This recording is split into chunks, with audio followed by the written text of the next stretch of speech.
तो world war Hulk comic के events civil war के इवेंट्स के बाद हुए हैं, जहाँ पर अब कैप्टन अमेरिका मर चुके हैं, आयरन मैन शील्ड का डायरेक्टर बन चुका है और जो भी सुपर हीरोज गवर्नमेंट के ऑर्डर्स को फॉलो नहीं कर रहे हैं उन पर गवर्नमेंट ने रोक लगा दी है। तो अब इन सारी बातों को ध्यान में रखते हुए आइए कॉमिक को स्टार्ट करते हैं।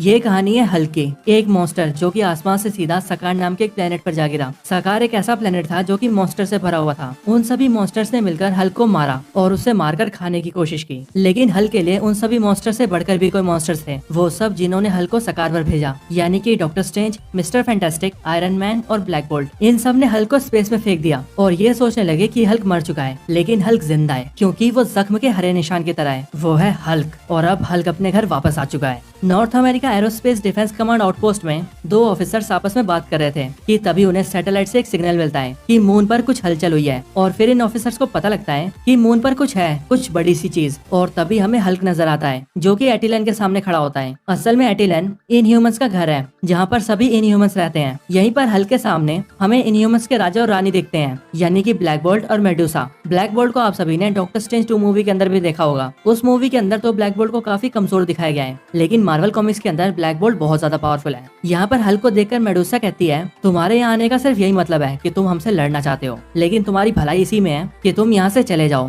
क्योंकि ब्लैक बोल्ट के सिर्फ एक बार मुंह खोलने से ही तुम्हारी हड्डियों का चूरमा बन सकता है। तब हल्क ब्लैक बोल्ट से बोलता है, तुमने मुझे स्पेस में फेंका था, तुमने मेरी दुनिया बर्बाद कर दी। और ये बोलते ही हल्क ब्लैक बोल्ट को पकड़ लेता है, लेकिन तभी ब्लैक बोल्ट कहता है, बस बहुत हुआ। और फिर तभी ब्लैक बोल्ट अपना मुंह खोलता है, जिसके बाद ब्लैक बोल्ट के ब्लो से हल्क दूर जाकर गिरता है। ब्लैक बोल्ट को लगता है कि अब हल्क नहीं रहा, इसीलिए वो वापस एटिलन की तरफ जाने लगता है, लेकिन तभी हल्क खड़ा होता है और ब्लैक बोल्ट पर हमला कर देता है। वहीं दूसरी तरफ अर्थ पर जो सिग्नल्स आ रहे थे वो पहले से भी तेज हो जाते हैं और वहाँ का एक ऑफिसर कहता है कि अभी अभी मून पर एक बहुत बड़ा धमाका हुआ है और उस धमाके से शायद मून अपने ऑर्बिट से हिल चुका है। इसके बाद हमें टोनी स्टार्क दिखता है जो कि अमेरिका के प्रेसिडेंट से फोन पर बात करते हुए कहता है कि हमारे सैटेलाइट से अभी कुछ टकराया है, इसीलिए आप मुझे ऑर्डर्स दीजिए ताकि मैं वहाँ जाकर इस बारे में पता लगा सकूं। लेकिन प्रेसिडेंट कहते हैं अब बहुत देर हो चुकी है, वो न्यूयॉर्क पहुँच चुका है। और फिर तभी हमें हल्क का स्पेसशिप नजर आता है जो कि वहाँ पर हल्क एक बड़ी सी इमेज को प्रोजेक्ट करता है। हल्क सबसे बोलता है, कमजोर इंसानों, मैं यहाँ सब कुछ बर्बाद करने आया हूँ, लेकिन मैं वो सब करूँ उससे पहले तुम सबको ये पता होना चाहिए कि इन सब का जिम्मेदार कौन है।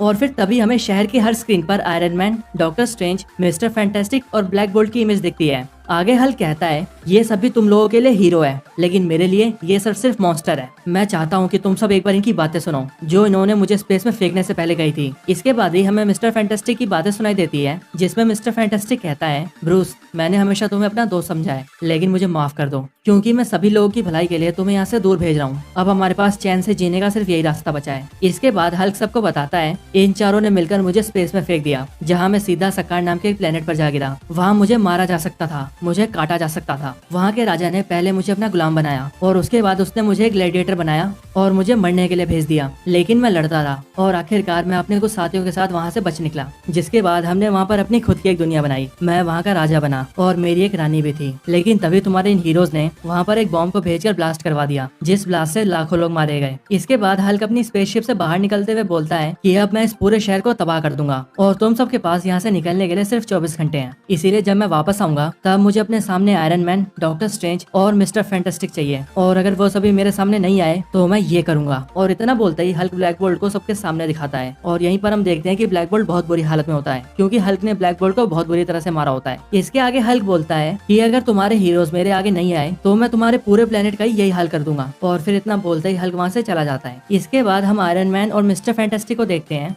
जो कि रॉबर्ट रेनॉल्ड्स यानी कि सेंट्री से मिलने जाते हैं। यहाँ आकर आयरन मैन सेंट्री को सारी बातें बताता है और उससे मदद करने के लिए कहता है, जिस पर सेंट्री आयरन मैन से कहता है, मैं तैयार हूँ। और फिर तभी सेंट्री अपने प्रॉपर सुपर हीरो फॉर्म में आ जाता है। इसके बाद हमें स्पाइडरमैन दिखता है जो कि शहर से निकलने में सभी लोगों की मदद कर रहा होता है। और फिर यहीं पर शी हल्क भी आ जाती है और वहाँ आकर वो भी सभी को शहर से निकलने में मदद करने लगती है। इसके बाद ही आसमान में एक रोशनी नजर आती है और सभी को पता लगता है कि आयरन मैन भी वहाँ आ चुका है, वो भी अपने हल्क बस्टर आर्मर के साथ। वहीं स्पाइडरमैन आयरन मैन से कहता है, मुझे लगा कि यहाँ सेंट्री आ रहा है। और फिर स्पाइडरमैन की इस बात पर आयरन मैन बोलता है, चिंता मत करो, सेंट्री यहाँ जरूर आएगा, लेकिन सही वक्त आने पर।